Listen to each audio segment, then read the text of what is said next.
you were born here. How far were you born from this farm? Just back there, a quarter of a mile back here in the pasture. Okay. Where my pasture is. As I was born, we moved out here. Out here, okay. In 43. Your father was a farmer, was he? He farmed and he was an edgeman in the sawmill. He worked in the sawmills for years, edgeman. And what's an edgeman? Taking the sides off of boards. Okay, yeah, all right. And how long did you go to school? I went to school in grade 8 twice, and then I went to school in grade 9 till Christmas time, and then I cleared out. I had my education. Yeah. And then what did you do? Helped them old fellas to cut pulpwood for 50 cents a day. Yeah, okay. And how did that come about? Wasn't easy. Well, no, I mean, this was a neighbor of yours. Yeah, a neighbor that lived right down here. He wanted me to help him cut a little wood. His son was away, and he gave me 50 cents a day and my dinner. So how long did you do that? A couple of weeks in the winter time, and I was home there. Then I'd get $5, and I bought an animal, a little animal. I got a steer, bull calf, a steer. I got a mate to him. Broke him and sold him to somebody for Oxen. So you were pretty young when you did that. I wasn't very old. I was only 20 years old, and I moved out here. My father and I logged it, 3 winters and a half, logged this place to get it. That's how we got it. You logged this property? Took the logs off of it, the logs, mill logs, 3 winters and a half to get this place here. Cut the logs off of it, he sold the logs and got his money out of it. And you were 20 years old? 20 years old, and I come out here. What was social life like here?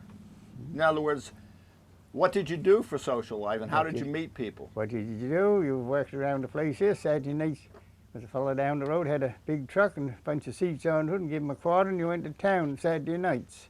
That's what you lived for, Saturday night, to go to town, walking up and down the main street. That was Bridgewater? Yeah. Was it always Bridgewater? You never went, I mean, basically? All to Bridgewater, yeah. What sort of musicians provided the music? An old fellow by the name of Tommy Boyle, he played our fiddle, and I remember old Hank Snow. Tommy what? Old Tommy Boyle. Boyle, okay. And to Hank Snow, he was back there playing the guitar. That old Hank Snow, they had the tribute down here. Yeah. Back them days, we'd go back, and I wasn't dancing then, but after a while I got dancing, and I pounded the floor steady then. I got going. Yeah. How long were you married? 38 years. 38 years. I chased her 7 years and got married and lived with her for 38. Why did it take so long to land her? I wasn't in no rush. If we had a big garden in here, onions and always had your own potatoes and carrots and all that stuff, cucumbers, whatever you wanted. And did your wife and your parents help tend the garden? Like everybody contributed? They helped in the garden. They pickles. They made pickles in the fall. And this and that. Yeah. Now I don't plant nothing. What do I want to plant for? I've got nobody around with me. I don't plant nothing. When did you take up carving the oxen? 7 or 8 years ago, I guess. And I'd be chick carving yet if I wasn't into the kindling business, but I'm in the kindling business. How long have you been in the kindling business? 15 years, I imagine. Have you really? Thousands of bundles of kindling I split.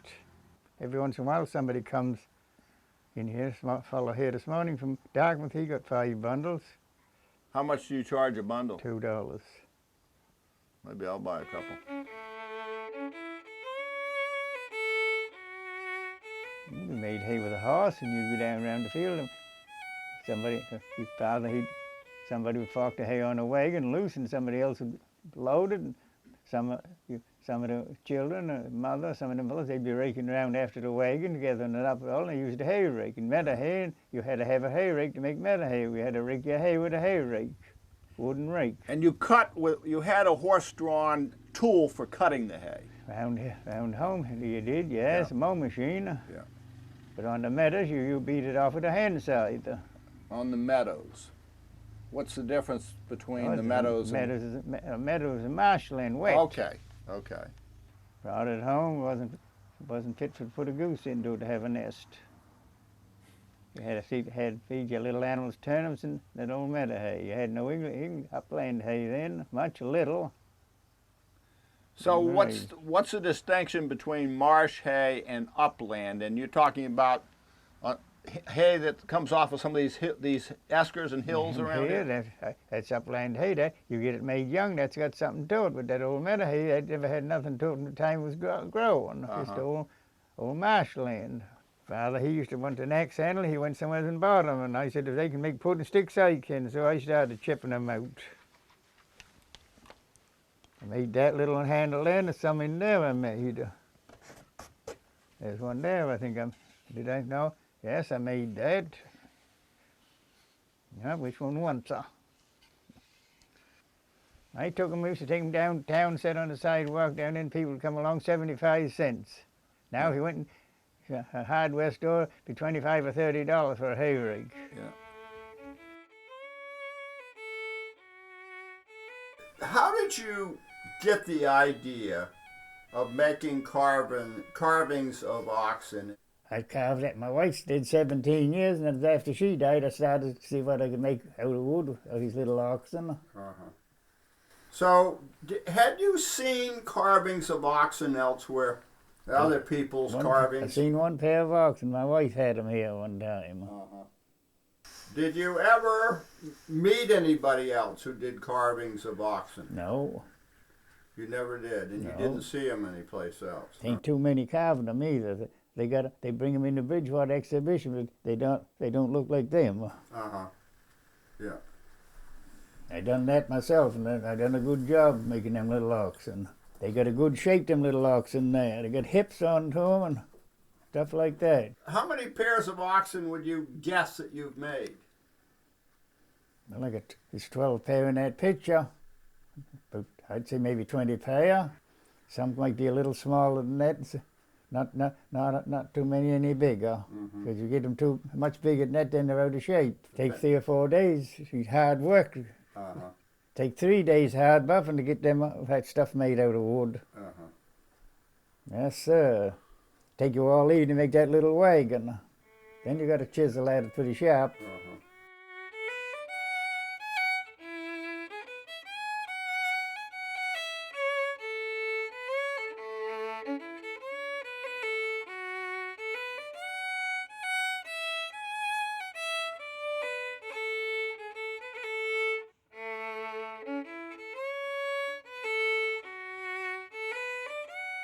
How old were you when you first held a violin? I was only young. I sent up to Simpson's, got a violin from Simpson's, and I kept sawing onto it. I was only young. And you must have heard people playing the violins in the community and thought, well, I'll give it a try. Is that? Yes, and I couldn't tune it up. I didn't have no tuner or nothing. I went somewhere to try to get it tuned up. And after a while, I sent up to Simpson's or Easton's and got a tuner, and then I could start tuning it myself. Should be a little tuner here somewhere, but I don't know where. I like fiddle music. My best music, fiddle, guitar. What did people think of your playing? Don't know, they danced. Then a fellow from down to Bridgewater was playing down here in the hall. And after a while I said, you want me to play for a dance? He said, help yourself. So I sat down and took his fiddle and played to a dance. Was that in the schoolhouse, you mean, down here? Down that old hallway down the other end of the settlement. Okay. And you mentioned Hank Snow when I was here one day. Tell us about Hank Snow. Old Hank Snow, he played a guitar back here to the lake one time years ago, back there, with somebody playing. Old Tommy Boyle played the fiddle. Hank Snow had the guitar.